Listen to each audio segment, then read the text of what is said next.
Welcome to another episode of Behind the Huddle. I'm Boston Mendenhall, and today our guest is Coach Twigg. Coach Twigg was the girls swimming coach, but I have a great relationship with her. I used to swim back in the 8th grade. It was terrible. I was awful at it. It was not that good. I was not great, but she's a great coach. Won 3 championships. She's going to go down in history as one of the greatest coaches here at Northwest and in Iowa women's swimming history. This episode is a bit longer than most of the other ones, but it's packed full with great information and all the stories that you could possibly imagine. This is the interview with Coach Twigg. Welcome to Behind the Huddle, where we dive into the minds of coaches and directors here at Northwest. I'm your host, Boston Mendenhall, and today we have the privilege of talking to Coach Twigg, the girls swimming head coach, and basically probably the most successful coach in Northwest history. She's brought the girls swim team to 3 championships and won back-to-back Coach of the Year awards. Today we're going to talk about the foundations and what it took to build the program from the very beginning, the strategies from behind the scenes to get multiple state championships, and what the future of the program looks like post-split. Coach Twigg, unique approach for coaching and leadership. Welcome, Coach Twigg, to the show, and congratulations on all of your championships. Thank you. Thank you for having me, Boston. I appreciate it. Yeah, so just kind of starting from the beginning,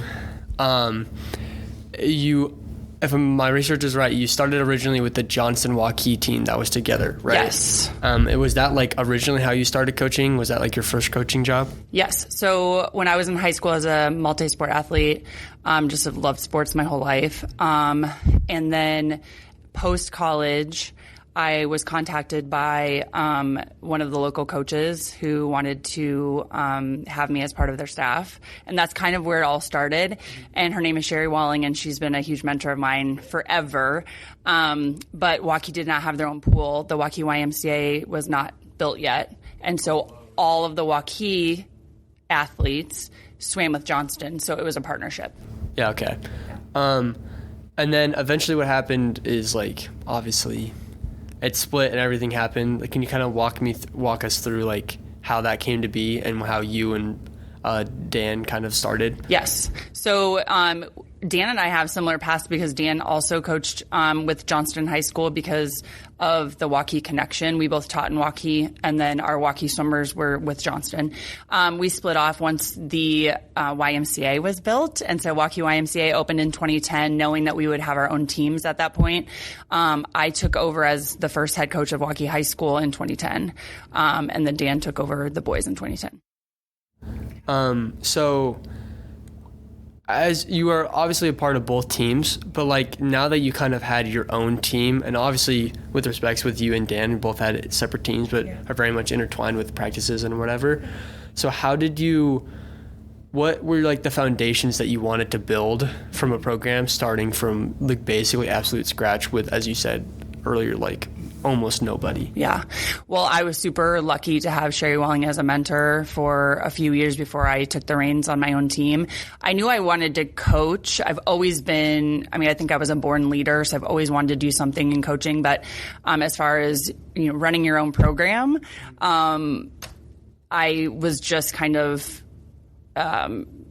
lucky enough to be able to already be in the Waukee School District and then have a mentor that could teach me some things prior to having my own program. So in 2010, that opened, and I just knew that I wanted to take some of the things that Sherry did at Johnston. She was one of the most successful coaches at the time, and Johnston was a very successful program. So I got to watch her and kind of pick and choose some things I really enjoyed and things that I wanted for my own program, and then also make it my own. I coached Waukee soccer when I was 23 years old here. And, when you're a young coach, it's like you progress through kind of trial and error. Or you're like, when you're 23, you're faking it to make it right away. And then a lot of trial and error. But when I took over my own program, I was able to just kind of pick and choose some things that I've seen from my mentors and then make them my own. So when you say like pick and choose, what would you kind of say were those like beginning ones? Because obviously they evolved over time and eventually like you smoothed them out. But what were the original ones, or just ones that even now are kind of like the foundation that you kind of want to build your team off of? Yeah. So I just want to make sure that everything I do comes naturally to me. I don't want to be someone else. I don't want to have some philosophy that I think might work that isn't me. And so I just use what I feel are my gifts that I have. And my number one gift that I have is connecting to people. And so I knew that I would have a great team culture. I would connect to the athletes, and then I would make sure that they knew that they were, swimming is something that they do. It's not who they are. And so I think laying that foundation was a great start. Then you get all of the logistical things that go into being a head coach, the training, the schedules, the behind the scenes things you have to do. But if you have a foundation of connecting to people, I think that can breed success. Yeah. And how over the years, obviously you probably have gotten better with it, and especially seeing someone coming from a freshman to senior, how did you kind of begin to better yourself with that relationship? Because obviously it comes naturally to you, but how have you gotten better at that over the time of your coaching career? Yep. At first it was not intentional. I was running the Waukee YMCA Raise club program. So I had a bunch of 8 and unders. So they were 6, 7, 8-year-olds. And I stayed with that for 4, 5, 6 years. And then those athletes ended up being my high school athletes. So it's building relationships from a very young age. And then I got to see them for 4 years at the high school. And so that goes back to just connecting with families. I know their grandparents. I know what they like to eat for dinner. I know their siblings. I've known them forever. And I think just they trust me in that way since I've known them for a long time. And then when I resigned from the Waukee Rays and didn't have a club program under my belt, it was just high school swimming. That's when I put a pool in my backyard, and I've been giving private competitive lessons to young Waukee kids for a long time. So again, the girls that are graduating this year, I've known since they were 8, 9, 10, 11, 12-year-olds. So that's just been kind of a natural connection. But then some intentional things I do is definitely get to know them outside of the pool. So what do you like to do? What other things are you involved in? Who are your siblings? All of those things. And that just makes them feel like they're more than just a time on a scoreboard. So, yeah. This is very similar with a lot of sports here in Northwest, where there's a very big relationship between club athletes and how they feed into your high school program. Yes. So, how did you, obviously you had the relationship with most of the people and, with the, Waukee Rays and, with the program, but, how big of an impact would you say that had to, the beginning of the program? Oh, I think it had a humongous impact. I think, having a program with the Waukee YMCA Rays, having a program that instills, that's fun. That is fun for kids, and that can keep athletes out. So when you start a competitive swim program and you're starting at 7 years old and you're expected, some of these kids want to swim in college, and swimming is so grueling, and a lot of them are doing 2-a-days, right? So they're doing 2-a-days. And so how do you keep the balance and the fun so that they can reach their goals later on in life? And so for me, it has been, I want to coach with balance. So there are club swimmers on my team. There are some that don't swim club at all. There are some that swim a half of a club season. There are some that need to take a break. It just depends on the athlete. And I think as the years have gone by, I've done better with that, just understanding that everyone is different and everybody is kind of on their own journey of how do I make this grind work so that I get everything I can out of my 4 years of high school. And that's been hard. So I would say that swimming is very similar to a lot of sports like track, in the sense where it's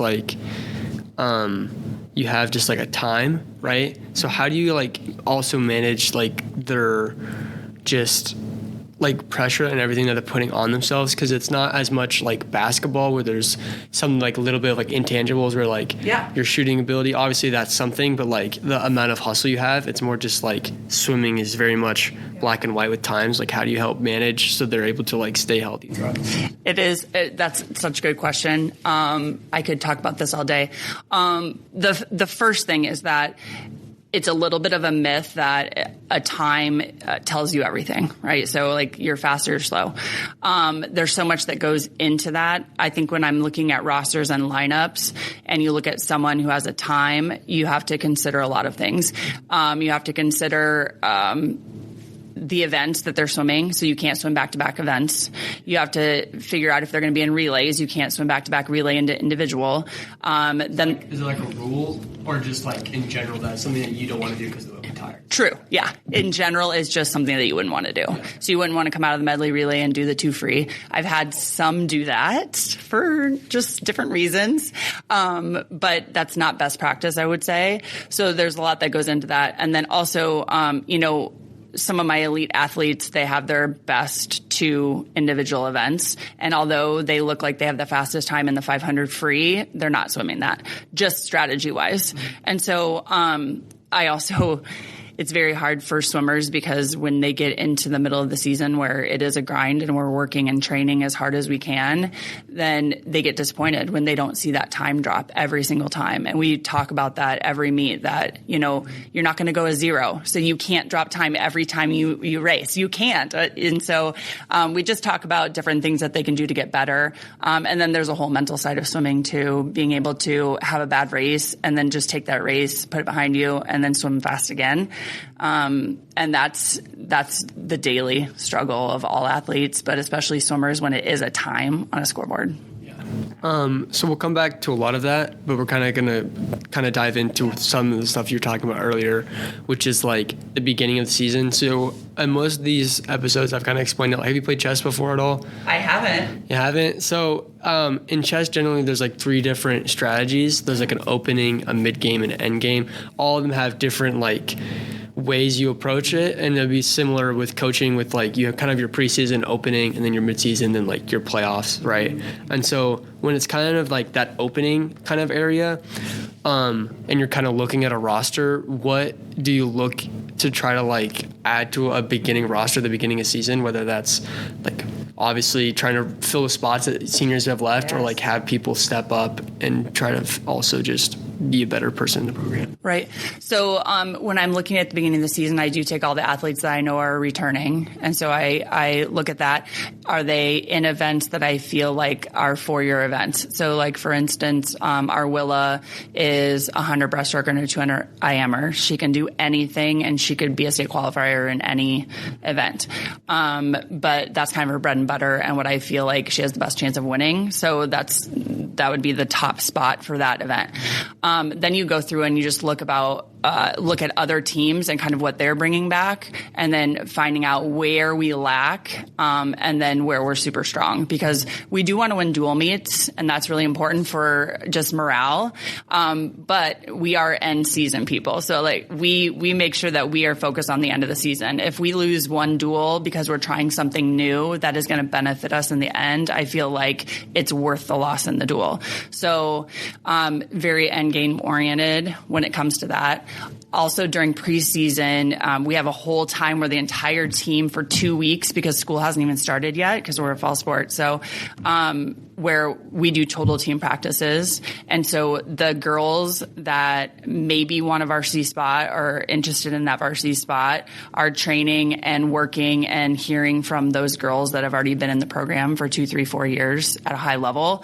And I think doing that for the first 2 weeks, we call it double days for everyone, that has helped build the program a lot, because they're learning from their peers, and they also see what it takes to be at that next level. Yeah. Kind of when, just like at the very beginning, when it comes to your roster, this is also very similar to track in the sense where it's also different, very much different than track, because track, there's obviously events where you get like a 4x1, where you have stuff like that, and you have that in swim. But the difference is like you don't run differently. You don't like run backwards when you run track, right? Yeah, you don't. You don't run sideways or whatever. You have to do a different thing when you swim.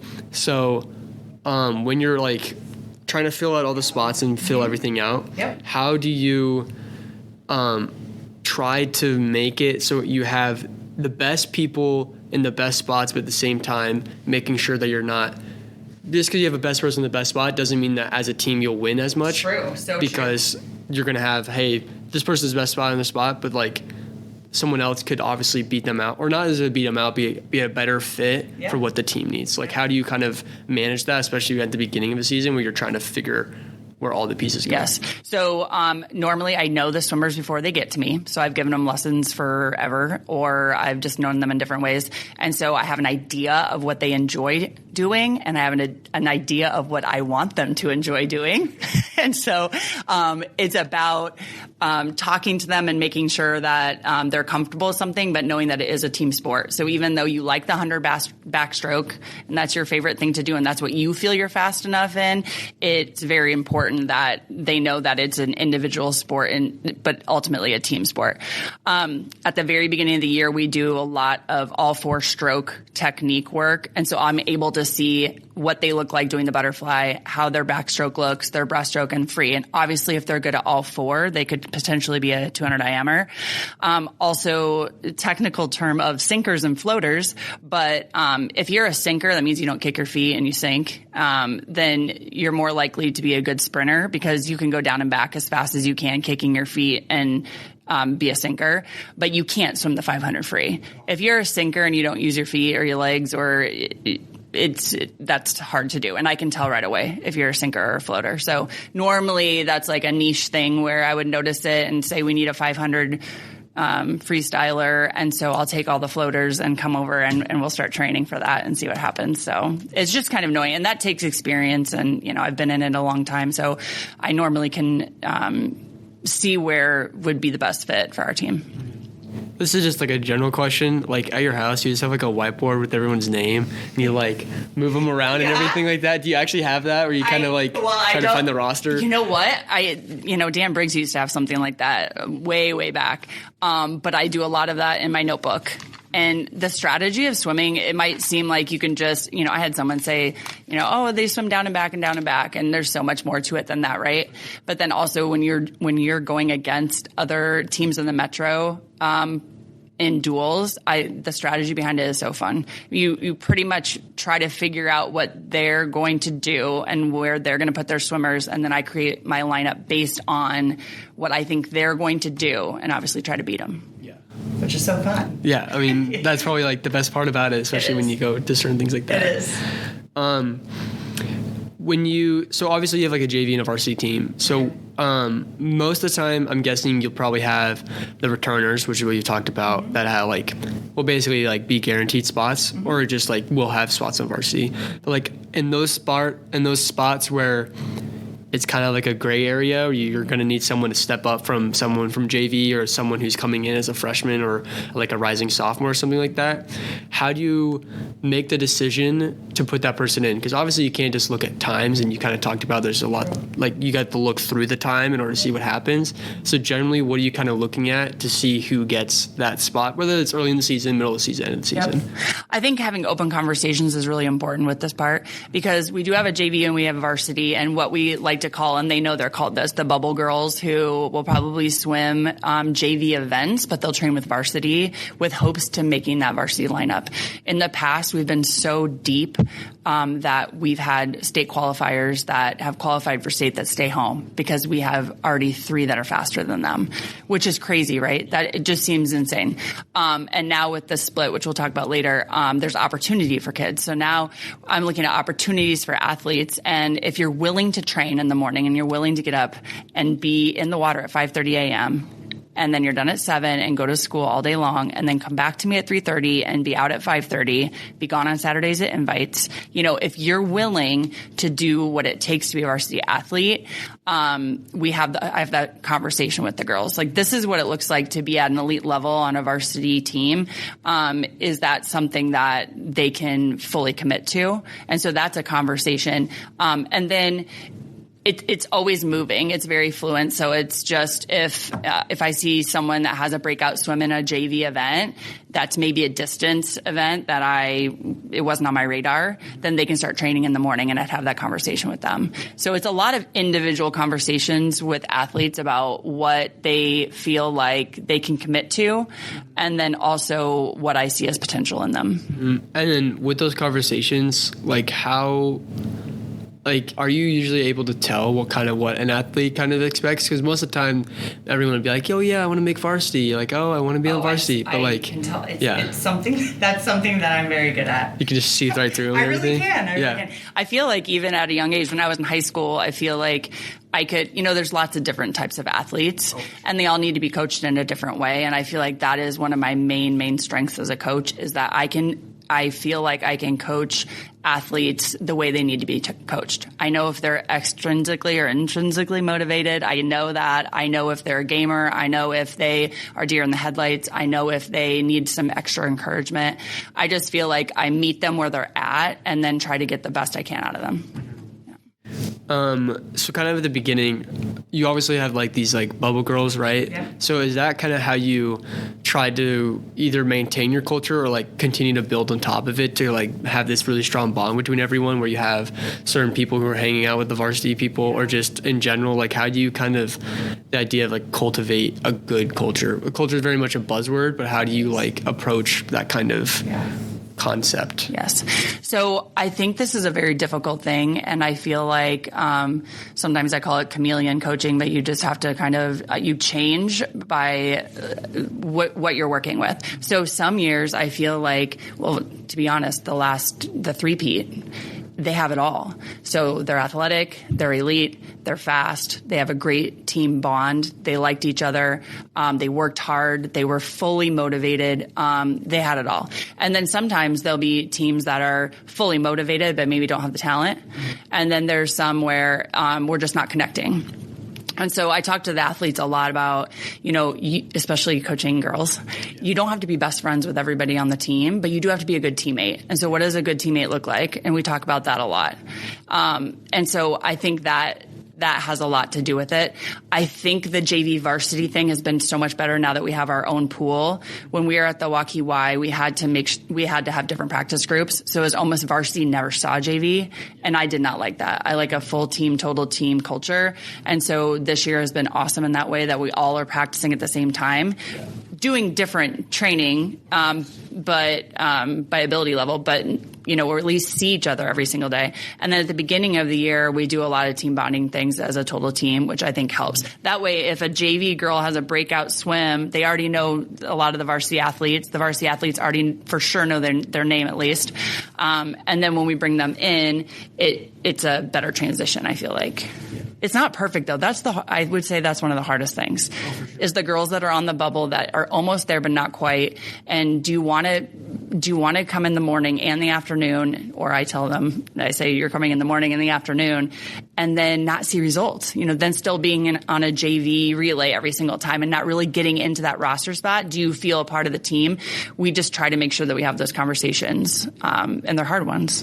I can't imagine. Yeah. With those athletes who are eventually able to break it, is it usually just like I'm guessing there's a lot of people who would be competing for a spot. Is it like most of the time the athletes who break through to the set of varsity spots or whatever are competing for those spots, and usually get them? Are those the people that are showing up every single day at practice? I'm guessing everyone shows up, but what do you think is the difference maker that will define that usually you can tell that this person will have the best shot to actually make the roster, will move from JV to varsity and everything like that? Yeah.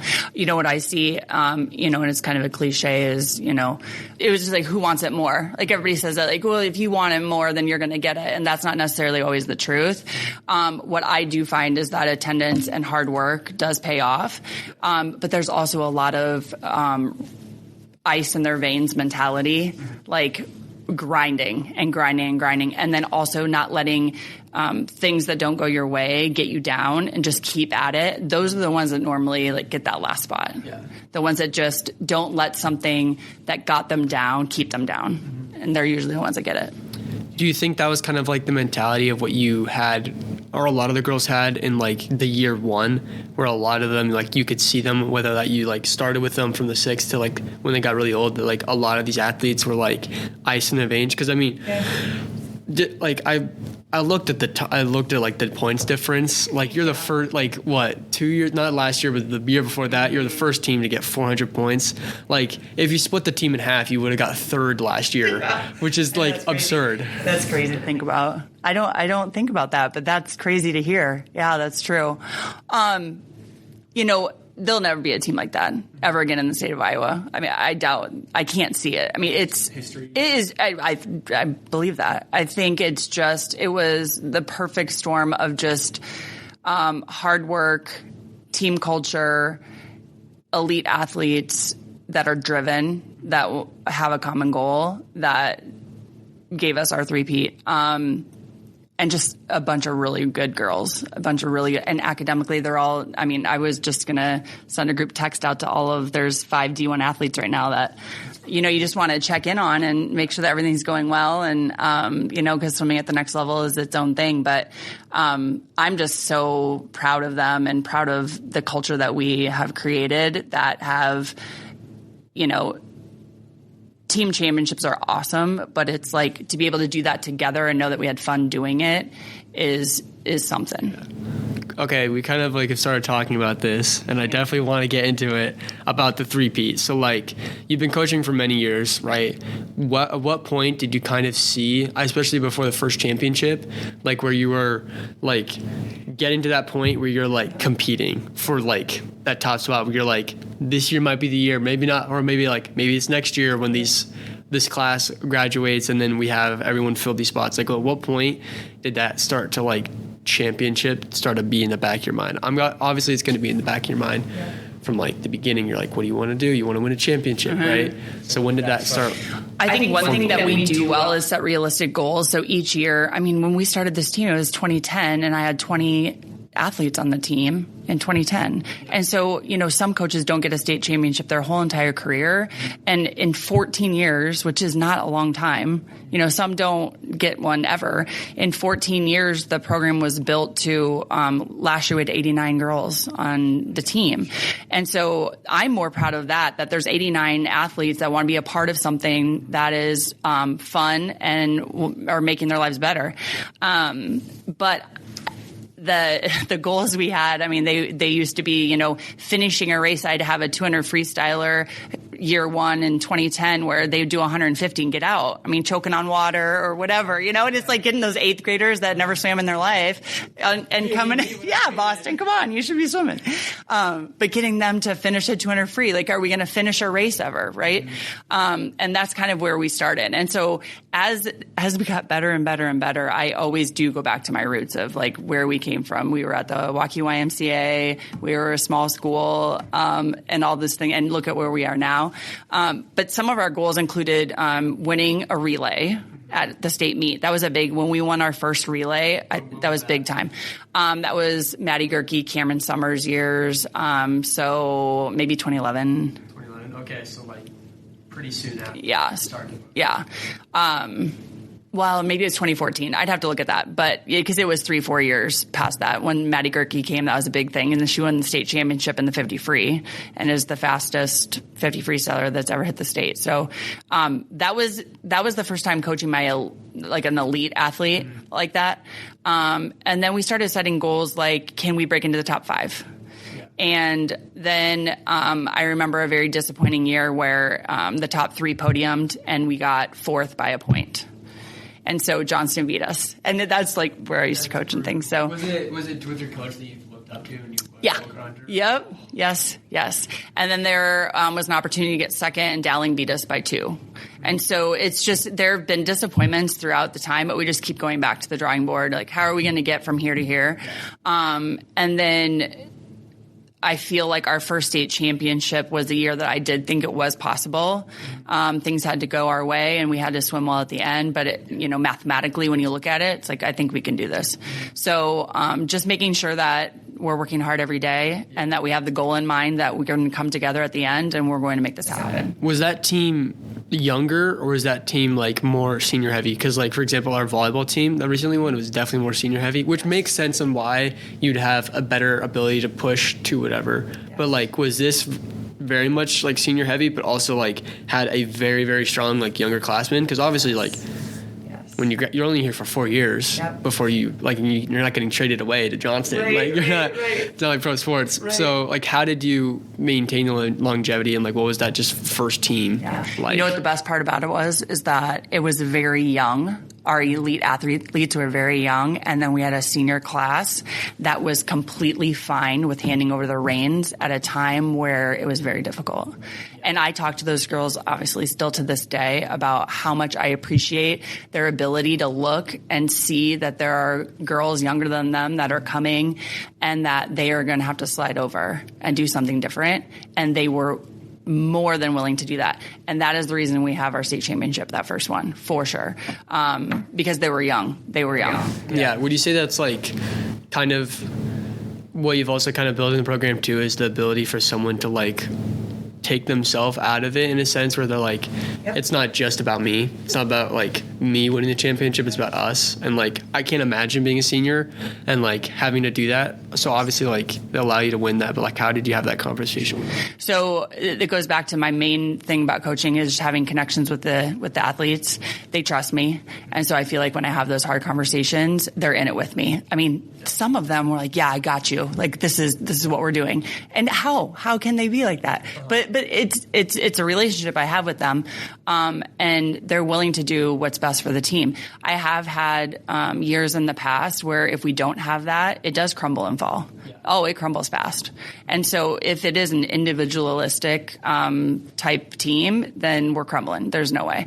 Yeah. You have to come together. You have to be team oriented. And I feel like in my coaching career, that's one thing that has changed about me. I feel like I have gained confidence in what I offer and what I know. And so we're a team, and that's just what it is. Yeah. So kind of like going to your second one, how did you, like, I mean, everyone's looking at you. Everyone's like, hey, that team, we got to beat them, right? So like, how did you handle that pressure to begin with? Like, how did you like, or even begin to process the fact that you won a championship? Yeah. It's hard. That first one, I had been honored that day for being a coach for 20 years. Mm-hmm. And so that first championship, it was my 20th year of coaching. And so there's so much that goes on behind the scenes that I do believe that I have put in a lot of hard work, but there's a million coaches that have put in hard work that never get a state championship.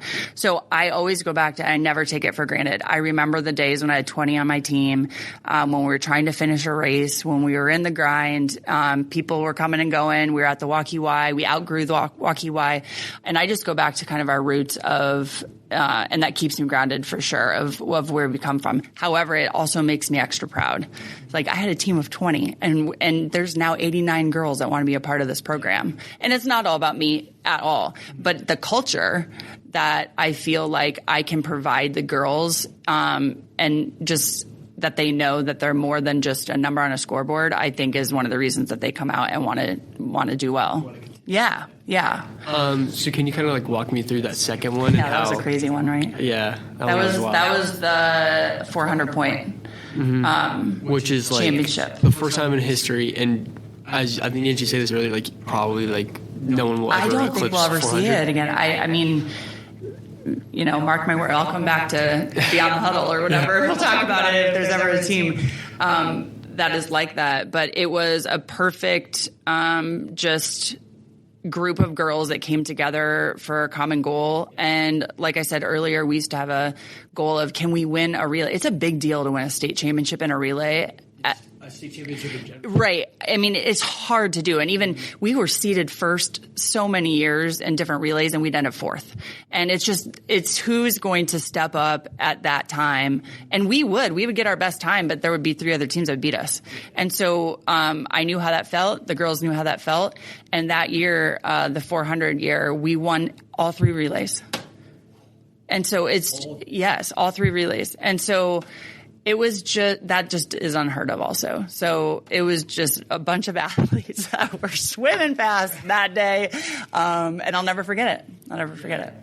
Kind of walking into just like that, like how do you just, when you're walking to this championship, is it more just like there's nothing you can do anymore, so you just like cheer everyone on? Like, how do you, like, going into a championship as a coach? Like, I've been part of championships as, like, an athlete, but, like, I'm like, I need to lock in, right? I need to do this. But, like, as a coach, do you just have to, like, sit there and be like, whatever happens, happens, and you have to be content with what happens? Like, how do you, I can't even imagine the mental headspace, because, like, you've been coaching, like, the athletes the whole year. Like, you've seen them. You've seen them all year, Boston. You've seen them from like 6, 7 years old, all the way to this moment where they're like the biggest stage of, for most of them, their lives. Right. For like the 5 that didn't, like the rest of the people that didn't go D1, like what is just being under, I don't know if you're under the lights, like football or anything like that, but like what is like that feeling walking into like the natatorium, just like.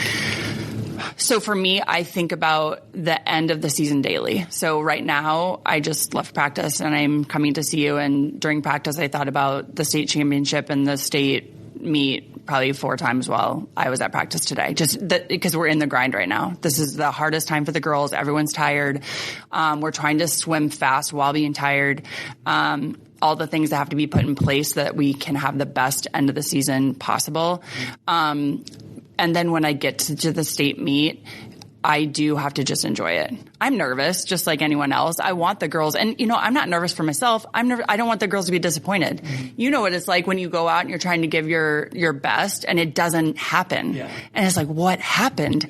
And I never want that feeling for the girls at the end of the year. And so that's what I'm most nervous about, is I just want the girls to do their absolute best and feel, and maybe not even overjoyed, but content with the way that they swam, and the way they feel afterwards. I feel like that's the hardest part, is like being content, like being able to have the ability to, obviously it sucks in the moment of whether like you win or lose, or it would be great in the moment, but also just like what happened, and like you have to be happy that like, or like know that in the back of your mind you did the best you possibly could to get to that result. And whether that's positive or negative, that's always something that's really, really tough.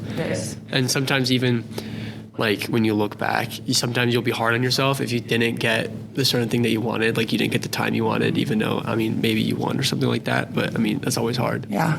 And I think knowing your athletes, I have a couple that were just happy to be there. Like they were state qualifier and they were literally there for a good time. And then there's a couple that if they do not win the state championship, or if they do not win an individual event, they will be devastated. Right. And so, they'll be devastated. And so knowing your athletes and knowing kind of what their goals are. And we do this right before regionals. And then again at state, I ask each of the girls what their pie in the sky is. Like, if it was the best meet of your life, what would that look like? What would your times be? What would happen at the meet? And then I also say, what would you be content with? Because I need to know that. Like, would you be content with getting your best time at the meet, but yet not win it? Yeah. Or are you content if you win it, but you don't get your best time? It's a possibility. Yes. Oh, every day, Boston. Yes. Yeah. So there'll be someone that will win the state championship and not get their best time and be disappointed. Yeah. It depends on your mentality. It depends on who you are. You PR'd. You did the best you possibly could. Yes. Yeah. But you didn't win. Yeah. And it's something so hard. Yeah. Yep. Or you win and you didn't have your best swim and you still won. So is that, so we do pie in the sky. Like, if everything goes perfectly, then what we'd be content with, and just kind of talk about that ahead of time. So, and I usually know before they even tell me. I know what kind of athletes they are, but, yeah. Do you ever have to like specifically manage certain people or like help them with their expectations? Because I know a lot of people, especially me, I'm very much like, if I'm not doing it at 100%, like, why am I doing it? So it'd be very much in the same, like, if I didn't win the state championship, like, why am I even playing? Like, why did I even put all this work? So like, how do you like help manage athletes who are kind of like either having those thoughts or just like that's their mentality, to kind of like flip it to be, as we're talking about, content with what happens? Yes. I think that's the hardest thing, especially in female athletes, is the mental toughness it takes. And not just the mental toughness, but the almost swim IQ. Like, is your body physically capable of doing? We need to know what that is. And we do a lot of training in that area, threshold training, where it's like, what can your body actually do? And so when girls tell me these times that they think they're going to hit in the middle of the hardest part of training, it's just not realistic.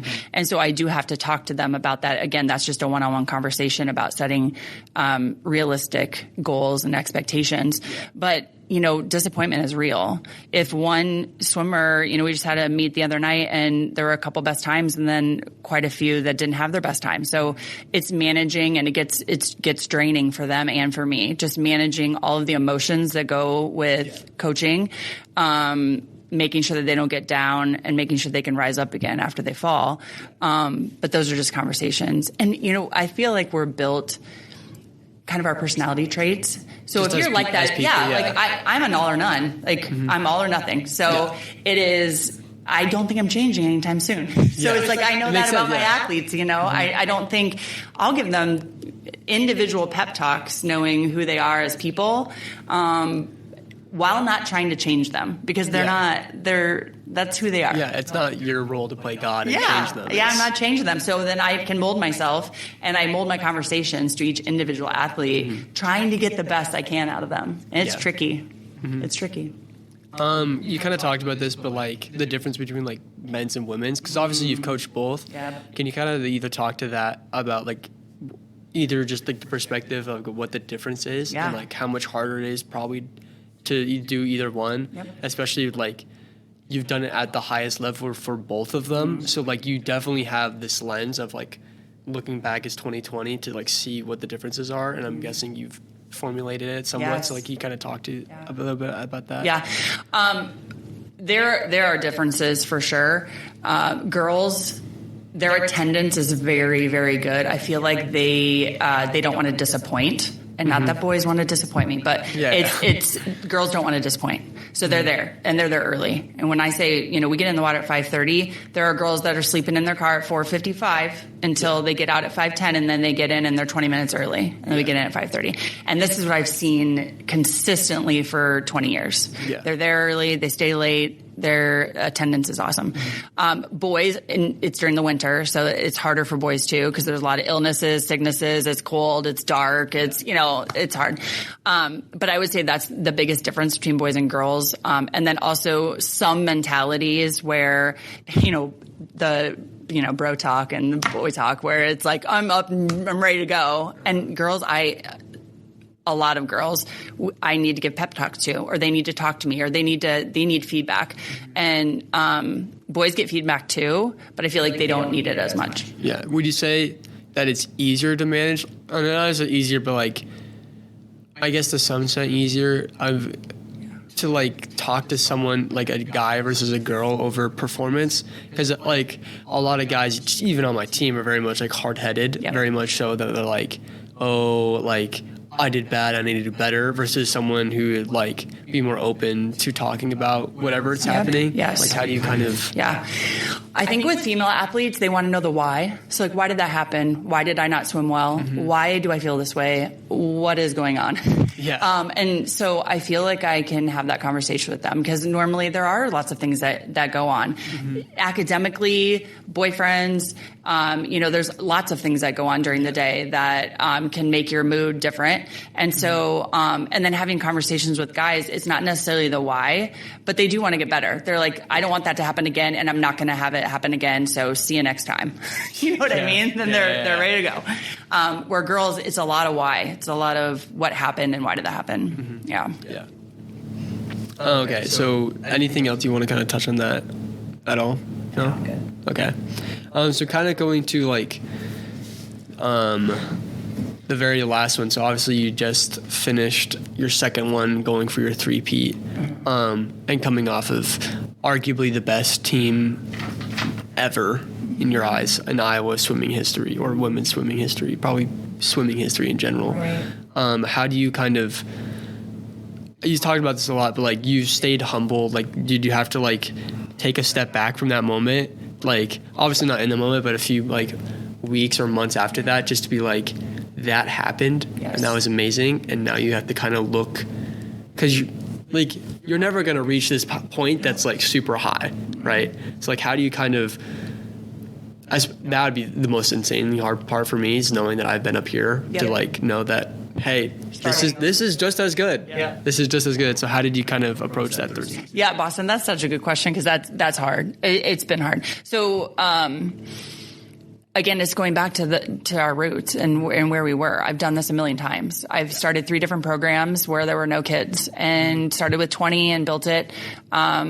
Johnston Blaze was the first club team. They didn't have anything at Johnston. So, I started a club team, and I think we had 15 swimmers the first year.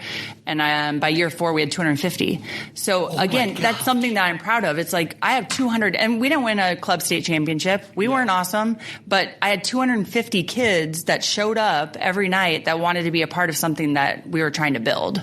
And so that's what I'm super proud of. And then when Waukee got their brand new pool, at the Y, started that from the ground up, 20 kids, and now, I had 89 last year. Again, that's something that I'm super proud of. But I have to remember that, because then when we did start to win those state championships, versatility, I could put the girls anywhere at a dual meet and we would win. So I could rest them. I mean, there were sometimes I would have just our top girls swim one individual event instead of 2 and still win the meet. And so they could rest. And there's just a lot of things that I could do that made end of the season almost easier for us, way easier for us than other teams. A lot of teams have to rest just to make it to the state meet. I knew we were qualifying everyone. And so that makes it easier on me, for sure. Yeah, because you have every single choice you could possibly imagine. Yes. And we don't have to rest for that regional meet. We can just rest and then show up at state. And so that made it easier. And now we're back to where there's a lot of strategy that goes into this. There's a lot of who's going to, rise to the occasion at the end, who has worked the hardest throughout the season that's going to show the best results. But again, just looking back at where we've come, and we did lose 5 of our elite athletes that are D1 swimmers, but we still have a great team. And so, and even if we didn't, I feel like the passion and the purpose is still there for me, whether we're the best or we're not. So, was there ever a moment in time where you did get headstrong, or whether that was just with your assistant or your mentor, where you were so high in the sky after winning something or after a championship, where you walked into a season but then had to pull yourself back to look at it and be okay, yes, we just won and everything, and I'm great and everything, but also you started from nothing. Did you ever have a moment like that?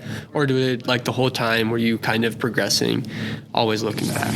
I think the whole time progressing and then looking back, I think I enjoyed the state championships, but I tell my girls, coaching is something I do. It's not who I am. And so I feel like that's always kept me grounded. I'm a wife and I'm a mom, and I have other things that I enjoy doing. And so winning a state championship has been great, but if you take that away, I'm still who I am, and I have other things that I love and things that I do well. So that's always kept me grounded, I think, just to have that mentality. I don't go into anything this will define me. You know what I mean? If this doesn't happen, this defines me. I've never, ever had that mentality, and I'm thankful that I was born that way, because, it would be hard. It would be very hard. But I do know that I have other things to offer other than coaching.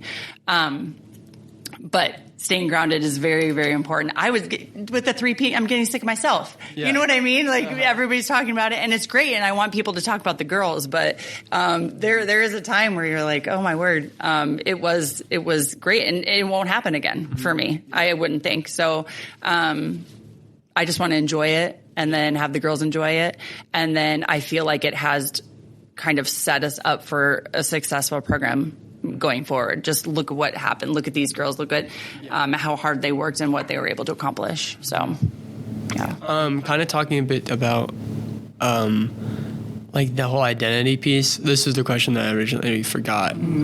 How? So obviously, you as a person, as you said, differentiates yourself from if this doesn't happen, then I'm not a swimmer or something. I am a swimmer. No, you're a person who swims. True. How have you? I'm guessing. What is has something happened? Not what has something happened, but how have you helped manage athletes through that idea of you're a person who swims, not a swimmer, and whatever happens doesn't define you. Yes. So we have check-ins, and that's my favorite thing to do. I feel like having check-ins with athletes and having one-on-one time with them, and again, just the trust that they have in me. I think they believe me when I say that. I think they know that if they have a bad swim, I I love them no matter what. If you had a bad swim, let's move on. You know what I mean? It's not life or death. It's just like a tiny little blip. And so I feel like I instill that in them so often with check-ins that they really do. They do show up at meets knowing, hey, someone might be upset with me, or I might let my teammates down, or I might let myself down, but Shelly Twigg is not going to be treating me differently because I, mess up or I have a bad swim. I do have high expectations, but it's only behavior. It's not necessarily performance. And so, I feel like if you have expectations for being a good teammate and being a good person, then the performance will come. Yeah, we'll follow. Yeah, for sure. For sure. So kind of going into the most recent season where you won, again, that seems so crazy. Just Boston, how did you kind of, as we were talking about earlier, go into that season with knowing that it's possible that you never get to the point where you were again. So how did you kind of go into that season with something else? Well, one thing I will say is that every season has their own their own ups and downs. And so I will tell you that training D1 athletes and having athletes that are at such a high level, there are hard things about that. I can't imagine. Right? So there are things that make it easier, but then there are things that are very hard about that. And so going into our last season, I knew it was the last time that those girls would all be together as seniors. And so I wanted to make it the best season that we possibly could. And then I also wanted them to leave a mark. I wanted them to leave a mark, and I wanted them to make sure that they were instilling all of the team culture and values that we've created over the years with the younger group. Yeah, because they're leaving. So, and they did that. They did that in a lot of ways. They did that by modeling, by their hard work in the pool and then out of the pool, academically, socially, all the things. They did such a good job. So I think going into the last one, knowing this might never happen again, I just was very present in the moment that entire time. And I have a lot of people that are cheering us on. I mean, a lot of people that want us to win, want us to do well. And then when you do have that success, there's a lot of people that don't want you to win, that are kind of over you. And that's fine. But I treat everybody the same, no matter if we're winning or losing. And I think my colleagues know that about me. And so I think that's been a good thing too. Going into state last year, were you able to kind of see the progression of, like, obviously the senior class left, the D1 athletes, the crazy athletes left? Like, were you able to still see, like, their legacy of what they left behind, but also what the next generation picked up when it was coming into that previous one? Yes. And I love telling stories about just different swimmers that have come through the program and what they had to offer, because they all had something different to offer. Like telling Maddie Gerke stories where she didn't start swimming at all, zero competitive swim experience until she was 12. She started swimming when she was 12, and she's the fastest 50 freestyle that's ever hit the state of Iowa. Then she went to Mizzou and swam for All-American. And so stories like that where you're like, there's lots of different paths to get to success. And so we're not cookie cutter people. And that gives people hope. It's like, oh my gosh, Maddie started when she was 12. Well, maybe I can start when I'm 12. And then there's girls that have been, training since they were 6 and are still not sick of it. They're just going and going and going and going and going. And it's like, that works for them. And maybe that could work for you. But everyone's different. And I think all of those girls that have now graduated all had different personality traits and brought something to the table that was different. And I think the younger swimmers could see themselves in each one of those girls in a different way. I think that helps build a program. What was your favorite memory or story from one of those, either like that season?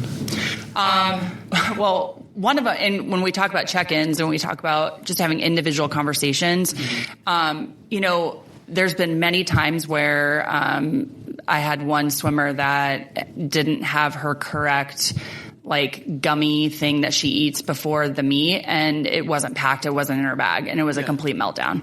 And so it's just couldn't find it, didn't know where it was. And so the routine part of it? It's just like the routine part of it, the taste of it. No, I don't even know what it was, but it was like a complete meltdown. And it was just like, I have to have my stuff that I have to go fast and race. And so again, I would say it is my biggest job is to talk girls into doing something or out of their feelings and emotions at that point.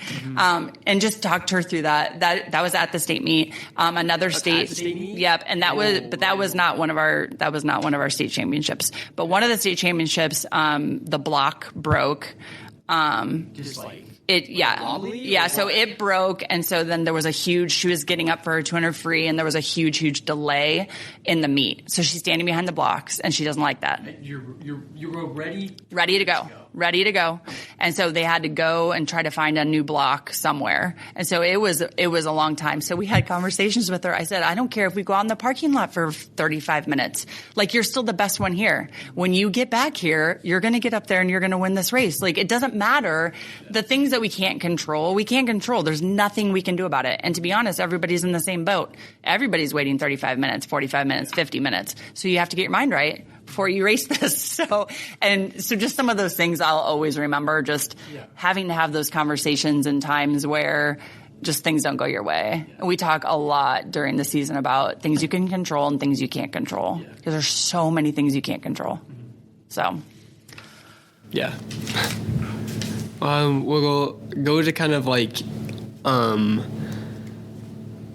how do you help manage specific athletes? Because I know, as you said, some people need their gummies before they go swimming or whatever. Yeah, like, get a certain bagel or something. Yeah. How do you make a training plan that?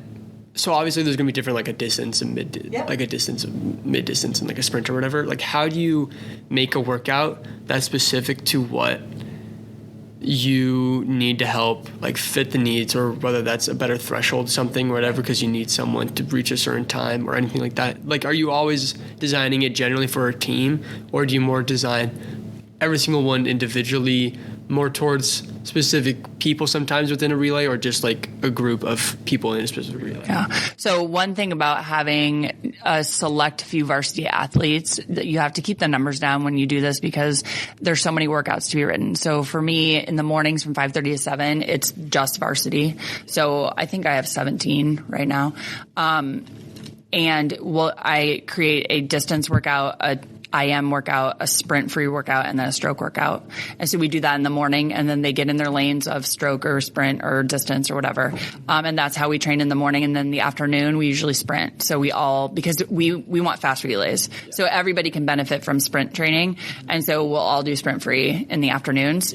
Those that do IM and 100 backstroke, they'll do IM one morning, and then the next morning they'll focus on their 100 backstroke. They're group oriented. And then within the group, you have to have intervals. And so then those are set by individuals. Yes. If you do 7 or you do 8, or you have to do those on the minute and someone else can do them on the 115, depending on your ability level. There's a lot of moving parts with that, a lot of creating workouts, and then not to bore everyone, but there's a lot of science that goes into all the different energy systems that you're using. So is it aerobic? Is it anaerobic? Or is it threshold training? What is it? And so there's a lot of science that goes into trying to maximize those hours in the pool that will then translate to the best performance at the end of the year. I mean, I can't even lie. That's stuff that I've literally looked over. Like, I wear a heart rate monitor now when I run.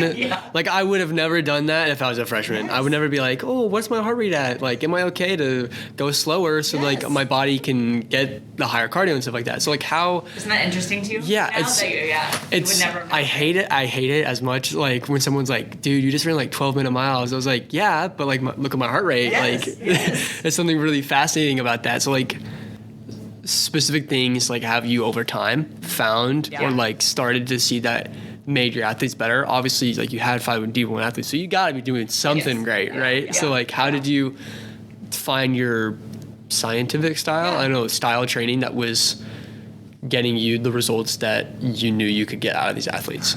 That's such a good question, because I have changed over the years. we always adapt, right? So, and we learn new things and we try new things, and it's a lot of trial and error. I've gone to coaches clinics, yearly that have helped to give me some, new ideas of things to do. But I will tell you, I feel like the one thing that has helped me the most is not take everything so seriously. So I do know the science and I do know what a good workout looks like. But when I have 17 athletes that show up at 5:30 a.m. and are ready to get in, and 3 of them are crying, and one of them had a test last night, and they're doing APUSH homework, and they want to go to dinner with grandma, and all these things, I feel it. I see it. I know it. And I think not taking yourself so seriously where you're like, we have this workout we got to get done. And that's what the most important thing is. The most important thing at that point is to get everybody on the same page as far as let's just talk it out for 15 minutes, 20 minutes, 30 minutes. Maybe we don't get in for 45 minutes. Maybe we get out 15 minutes early. Maybe we don't practice on Saturday. But being able to adapt to kind of what is happening, I feel is something that I've gotten way better at. Yeah. I would say that what I saw in swimming when I was growing up and then when I was 23, 24 was like, you finish a workout, if they're tired and sad or whatever, you're grinding no matter what. And I absolutely 110% do not believe that.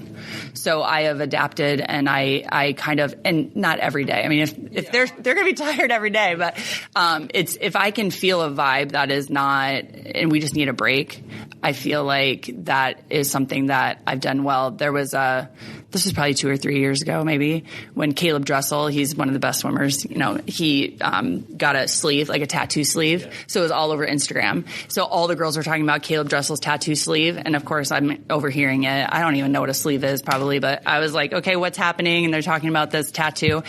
So the next day I had created a workout that was called Caleb Dressel's sleeve, and it had different things to do for each letter of his name. And so it's stuff like that where it's like, did we do yards? Did we work hard? Yeah, we did, but I made it fun so that we can get through the season where we do double days all season long. So swimming is probably the most humbling thing I've ever done, because it's like you get out of the pool, you're not sore. There's not a bruise right there. There's not oh my gosh, it's just you're so tired. Yes. And it was probably the most tired I've ever felt, because I remember I went home after day 2 of practice and I took a 3-hour nap at 5 or 6 o'clock. Yes. It's exhausting. It's exhausting. Yes. And so I can't even imagine doing some of those 2-a-days. And so I definitely think that the approach that you're taking is just good. Because you got to get through it. You have to get through it. It's so long, and it's so hard. So just doing things like that every once in a while, it, is beneficial in the long run. Yeah. For sure. Mm-hmm. Yeah. So with some of those specifics, I guess, with different workouts, I feel also check-ins with the girls is important too. Some might think a workout was really, really hard, and then someone else might have thought it was very easy. Yeah. It depends on kind of where they're at and what strokes they're swimming. But checking in and making sure that, you don't want to do 4 extremely hard workouts in a row, especially right before a meet. And you do need some recovery days, and you need to, and all of these things I've learned over the years. I mean, doing it for 20 years, again, trial and error, seeing some things that work and seeing some things that don't work. I do feel I'm kind of in the sweet spot of kind of knowing exactly what I'd like to do, and then just trying to tweak things and still be a lifelong learner. I love to go to coaches clinics. I love talking to my colleagues about what they're doing. But I do feel like I'm in the spot where I kind of know what's best for athletes as far as physically and mentally, just to get through the season and to have results at the end. Mm-hmm. So kind of coming towards the end game, we've talked about it a lot over the different championships, but how do you help them, especially younger people who haven't been at the same level of pressure, and having a huge weight on your shoulder, whether that's you qualified first, so you were supposed to get first, right? Having that in the back of your head, how do you help them get through those ideas and thoughts of the pressure that's on their shoulders from whatever. Yep. I think one thing is putting them in situations throughout the regular season that gives them a little sense of what it's going to feel like. I have a couple swimmers right now that are filling really big shoes, and they've never had to in the past. They've been the best JV swimmer, or they've been, just no pressure, right? And so I'm slowly but surely putting them in situations at different dual meets where they're going to have to step up and really do something. And so, and they've risen to the occasion both times. And then going back to them and saying, hey, I put you on anchor of that relay and you did such a good job and you stepped up. And I really appreciate that. And your teammates appreciate that too. And just giving that one-on-one affirmation, like, hey, I see you. I saw what you just did. I put you in that situation and you rose to the occasion. They love that. I mean, that's just going to make them better. And then doing it again and again and again until, we get to regionals or the state meet. And it should be like, hopefully. Yeah, you've done this before. Yep. It's not the first time. Yep. Or remember when I put you in the anchor of that relay? And, you thought you were going to do and you were all nervous and everything. Look at you now, And so it's just putting them in situations throughout the regular season that will then prepare them for the pressure later. And like I said, they know that I'm not going to be completely upset with them if they don't swim well. And I think relieving some of that pressure from me is a good thing. But they put enough pressure on themselves. Oh, most kids, they have so much pressure on themselves. Pressure to do, perfectly every single time.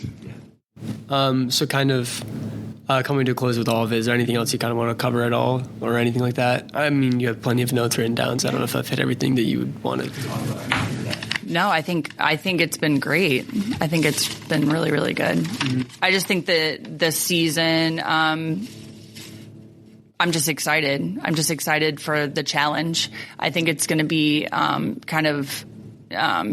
a lot of strategy that's going to go in, and it's been really, really fun just trying to figure out this year specifically of like who needs to step up, who's going to fill shoes, what's the end of the season going to look like. Normally we're seeded first and we're just up there. Yeah. And now we have Cedar Falls, Ames, and Dowling. And so, and it's anybody's game. Split, right? Yep. Yeah. So it's going to come down to the end. Yeah. So which is fun. What kind of went into your decision to coming to this side versus Waukee, I guess, in the split? Because, I mean, you're splitting up the greatest teams. Like, right. I mean, all of them were probably together, and it's terrible to split. But, like, how did you, like, new team, new people, like, I mean, points-wise, you're still a top team. Yep. Like, you're definitely not down to 22nd again. Right. So, like, how did you...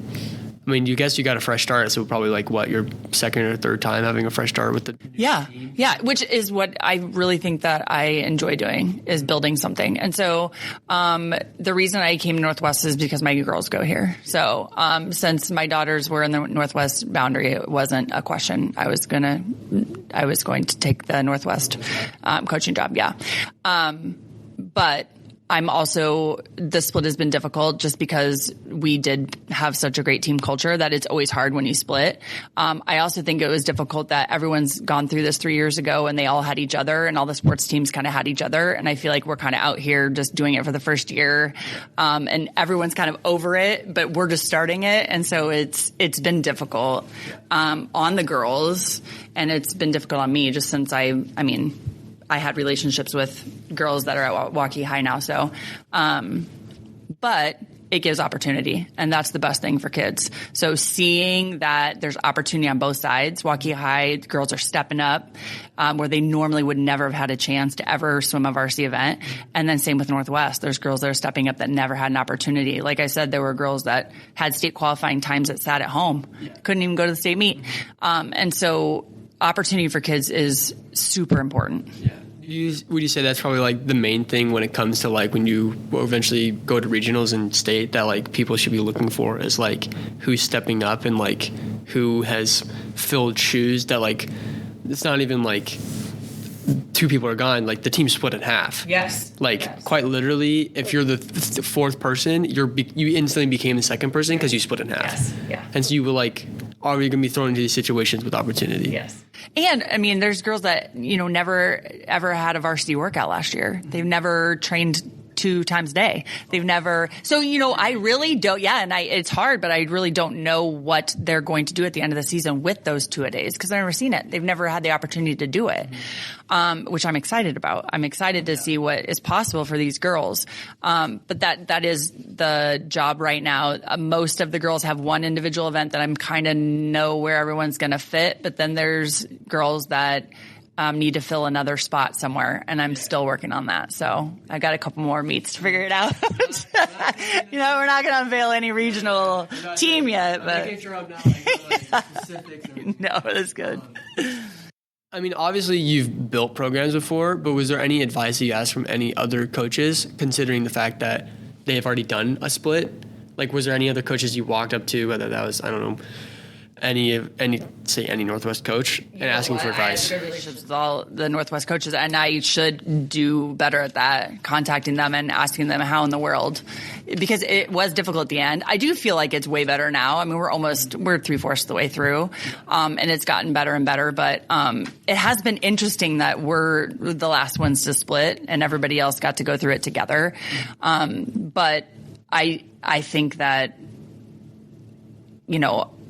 they would have great things to tell me about it. And I think everyone's happy on both sides. I mean, I don't think anyone right now after 3 years is thinking, oh, I wish we were together again. You want 178 kids on your team. So, I think everyone sees that there's opportunity for kids. We just have to get a little bit further out from it before we all feel really great about it. Yeah. But, I'm guessing Dowling and everyone else is pretty happy that you guys split. Oh yeah, everyone's really ecstatic. Yes. Yeah, we're definitely a target this year. So, but I love that. I love the challenge of it. So, before the split happened, did you ever have an offer from a college or something like that, collegiately, to go and be the head coach there? Obviously, it'd be a huge change. Yeah. But I mean, back to back, you've won 3 times in a row, and then you split. I'm guessing you would still want to stay here and be with them. But did you ever, or even in the past, where you've denied it, where you had an opportunity to coach collegiately? Yeah. So I've talked to collegiate coaches before about some different things, but they know, the ones that I've talked to and know me know that I'm not going anywhere. So I'm raising kids here. I've been here the entire time. I got my first I student taught here in 2001, got my first teaching job, been here ever since. And so, I have no intentions of ever going anywhere. Also, all 3 of my girls play all different sports and they're involved in everything. And so it's I don't want to miss out on any family time with my husband. And I feel like that's just even more. I like, I'm the morning 5:30 to 7 and then the 3:30 to 5, but recruiting athletes and traveling and all the things that would go into, being a collegiate coach. I'm not in the stage of my life right now that is conducive to that at all. Or there's nothing I wouldn't want to give up my family time for that. If all your kids graduated, would you Boston. Harvard walked up. Oh man. Oh. I love Waukee so much. I've been here. I am. I can't imagine. I can't imagine an offer, really, honestly. But that actually proves that I love what I do, because I can't think of an offer anywhere that would take me away. Nothing. No money. No prestige of U.S. women's national. No, never. No, I'm not going anywhere. No, I'll stay right here where I'm at. I like it here. Yeah. Well, I'm very much happy. So, yeah. Championships hanging up on the wall. You're going to be a Hall of Famer. We'll see. We'll see. Thank you, Austin. Yeah. Is there anything else you want to add before we close? No, it's been fun. That's it? Well, thanks so much for coming on the show. It was a blast talking to you again, and just, I can't wait to see where the program goes. I'm going to have siblings. Yeah. Not anymore, but I'm going to have siblings. Well, anyways, I'll tell you about that after. Okay. It was great being here, and just watching the whole thing just happen.